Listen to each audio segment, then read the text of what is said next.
Let me ask you something before we start. If silver went from $24 in January 2024 to $87 today, and someone had told you that was going to happen, would you have believed them? You wouldn't have. Nobody would have.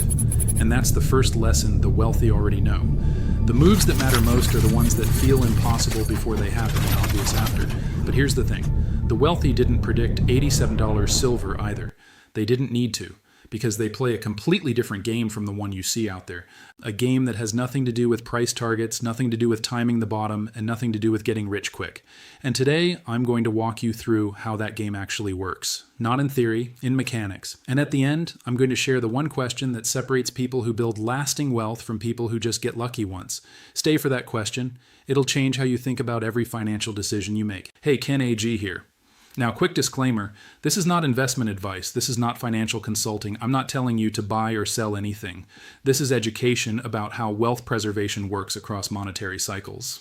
All right, let's start by breaking something that most people believe is true, but isn't. The general public thinks wealth is a number, $1 million, $10 million. Whatever the number is, they believe that if you reach it, you're wealthy. But wealthy people know something the public doesn't. A number is not wealth. A number is a measurement. And the value of that measurement depends entirely on the measuring stick. Let me make this tangible. In 1990, $1 million bought you a very nice house in most American cities, 2 new cars, a college education for your kids, and a comfortable retirement. In 2026, $1 million buys you a modest house in a mid-tier city, maybe. That's not an exaggeration. That's the Bureau of Labor Statistics. The number didn't change. What the number buys changed. And the difference between those two realities is the entire reason wealthy people think about money differently than everyone else. Wealthy people don't measure their assets in dollars. They measure them in purchasing power. They ask a question the general public never asks. If I hold this asset for 20 years, will it buy more, less, or the same amount of real things? And when you ask that question honestly, the answer for cash in a savings account is devastating. The answer for government bonds is disappointing. And the answer for a small, boring, unsexy position in physical silver is surprisingly good. The wealthy don't buy silver to get rich. They're already rich. They buy silver for one specific, cold-blooded reason. They buy it so they don't get poor. And that distinction changes everything about how they think about it, how they size it, and how they hold it. Let me use an analogy that I think captures this perfectly. Think about the fire extinguisher in your kitchen. You bought it, you mounted it on the wall, and every single day that your kitchen doesn't catch fire, that fire extinguisher earns you a return of exactly 0. It just sits there. It doesn't appreciate, it doesn't pay dividends, it doesn't even look good on the wall. And if someone walked into your kitchen and said, "Why do you own that thing? It's done nothing for you in 5 years," you'd look at them like they were insane. Because the fire extinguisher isn't there for the 5 years when nothing happens. It's there for the one night when everything happens. And on that night, it's the most valuable thing in the house. Silver, in a wealthy person's portfolio, is the fire extinguisher. Not the stove, not the refrigerator, not the thing that feeds you daily. The thing that saves you once, but saves you completely. Now here's where it gets interesting, because silver isn't just a fire extinguisher. It's a fire extinguisher that also happens to be a critical industrial input for the century's most important technologies. And that dual identity is what makes it structurally different from every other form of insurance on the planet. Let me give you the numbers, because numbers don't have opinions. Industrial demand for silver hit a record in 2024. 680.5 million ounces consumed by industry, not hoarded, not traded, consumed, destroyed in the act of building solar panels, electronics, electric vehicles, medical devices, defense systems, and data center infrastructure. At the same time, the global silver market ran a deficit of 148.9 million ounces. Demand exceeded supply for the 5th consecutive year. And solar alone now represents roughly 17% of total silver demand and growing. What does this mean in practical terms? It means silver isn't just a monetary hedge anymore. It's a technology bottleneck. The world has collectively decided to electrify everything, and the most electrically conductive metal on Earth is in structural deficit. You can't electrify the planet without silver, and you can't produce more silver quickly because 70% of it comes as a byproduct of base metal mining on a 5 to 10 year development timeline. So when a wealthy person buys silver, they're not just buying insurance against monetary chaos. They're buying exposure to a physical constraint that governments, corporations, and entire industries cannot solve with policy announcements or press conferences. You can print money, you can't print silver. And the people who manage serious capital understand that distinction at a molecular level. Let me frame this another way, because I think it's crucial. There are two types of scarcity in the world. Artificial scarcity, which is created by policy, licensing, or restriction, and natural scarcity, which is created by physics. A software license is artificially scarce. The company could make infinite copies, but chooses not to. Silver is naturally scarce. The Earth has a finite amount. Extracting it requires energy, labor, and time that cannot be compressed. And unlike gold, which accumulates in vaults year after year because nobody uses it, silver gets consumed, destroyed, dissipated into billions of devices in quantities too small to recover economically. The above-ground stockpile of gold grows every year. The above-ground stockpile of available silver shrinks every year. That's not a narrative. That's thermodynamics. When a wealthy person understands that dynamic, they don't ask, is silver going up? They ask, is silver becoming harder to acquire? And the answer to that question for 5 consecutive years of deficit has been yes. Quietly, measurably, irreversibly. Now let me show you how they actually structure their silver position, because this is the practical part that nobody talks about publicly. And there's a reason they don't talk about it publicly. The wealthy approach silver in 4 layers. Not 4 random ideas, 4 functional layers, each designed to do something specific. Layer 1 is insurance. This is the core position. Small relative to total net worth, but absolutely unleveraged. No margin, no derivatives, no ETFs. Physical metal in direct possession or fully allocated storage. The goal of this layer is not to make money. The goal is to create what I call a psychological floor, a baseline of real wealth that cannot be frozen, debased, diluted, or confiscated by a keystroke. This layer is the last thing a wealthy person would ever sell. It's the thing they'd sell their stocks, bonds, and real estate before touching, because this layer is what allows them to start over if everything else fails. Layer 2 is the system hedge. This is where silver sits inside a broader portfolio strategy called a barbell. On one end of the barbell, you have productive assets, businesses, equities, real estate, things that generate cash flow when the system is working. On the other end, you have metals, things that preserve value when the system is not working. The barbell approach means the wealthy person wins either way. If the economy thrives, their businesses and stocks carry the return. If the economy stumbles, their metals absorb the shock. They're not predicting which outcome will happen. They're positioning for both. And that positioning is not 50-50. It's typically 80 to 90% productive assets and 10 to 20% hard assets. The metals aren't there to drive wealth creation. They're there to prevent wealth destruction. Small percentage, massive function. Layer 3 is what I call hard liquidity. This is the layer that most financial advisors will never mention because it contradicts their business model. Hard liquidity means having a reserve that doesn't depend on an app, a bank holiday, a wire transfer, a withdrawal limit, or the solvency of any institution. Think about what happened in Cyprus in 2013 when the government froze bank accounts overnight and took a percentage of deposits above €100,000. Think about what happened in Lebanon when banks stopped allowing withdrawals for months. Think about what happened in Greece during the capital controls. In every one of those cases, the people who had wealth inside the banking system couldn't access it. The people who had wealth outside the banking system could.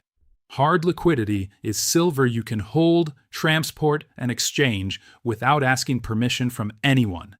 That's not paranoia. That's diversification taken to its logical conclusion. Layer 4 is tactical asymmetry. This is the smallest layer and the only one where price speculation enters the picture.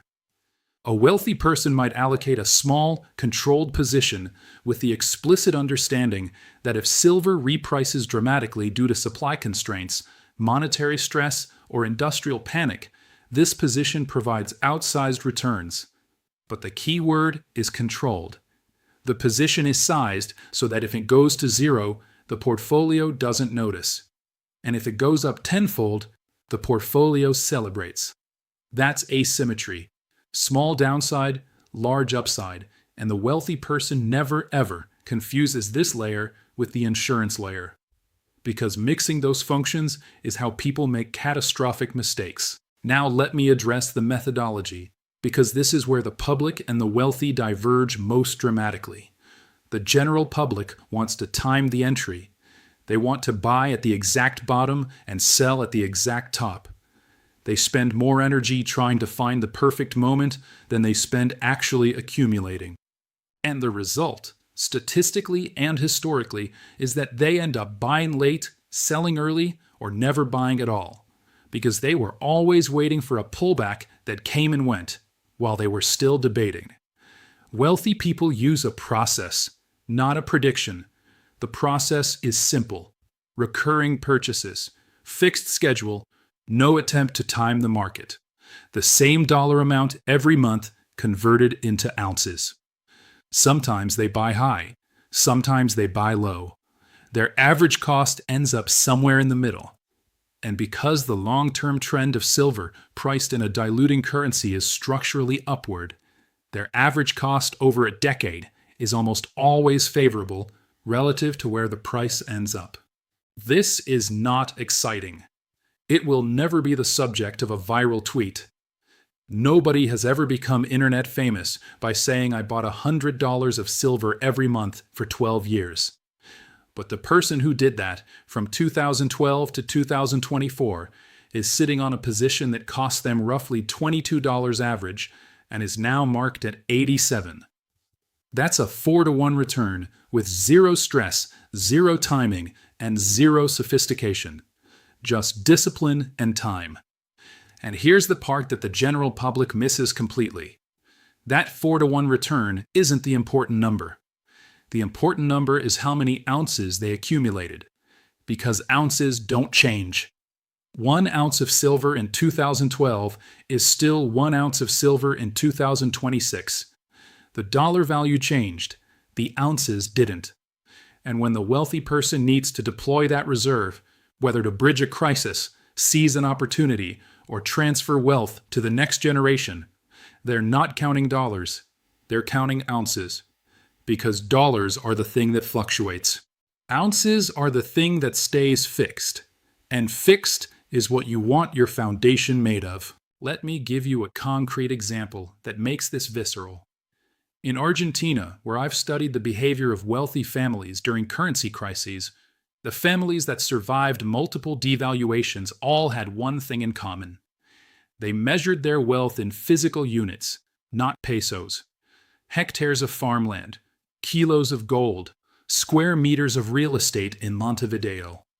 They never said we have 10 million pesos because they knew 10 million pesos could become worthless overnight. They said we have 40 hectares, 12 kilos, and 3 apartments. The units were physical. The units couldn't be printed. And when the currency collapsed, which it did repeatedly, they didn't lose wealth.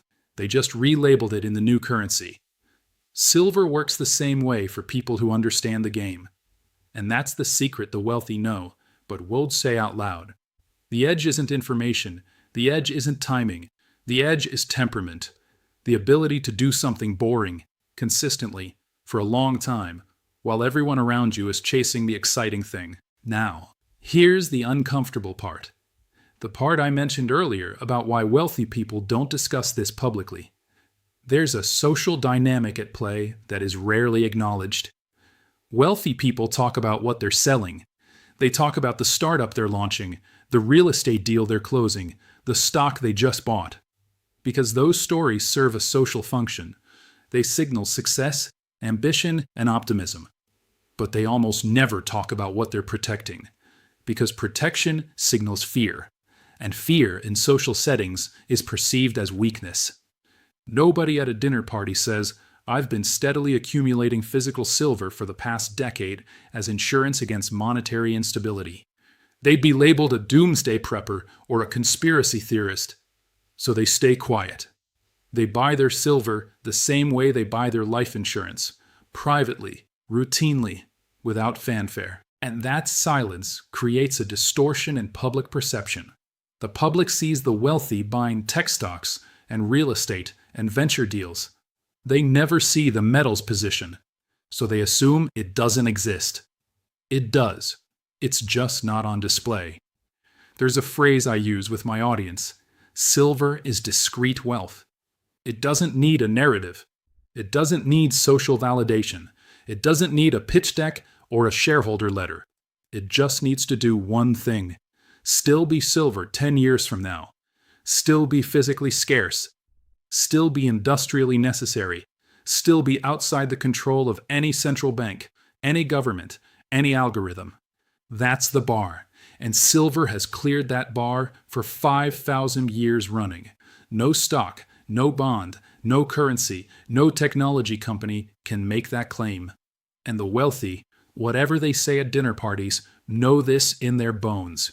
It's why they buy it in silence and hold it with patience. I want to close with the question I promised you at the beginning.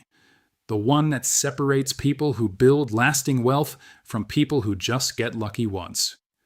As silver goes from $87 to $870 over the next decade, the beginner says, "I made 10 times my money. I'm rich."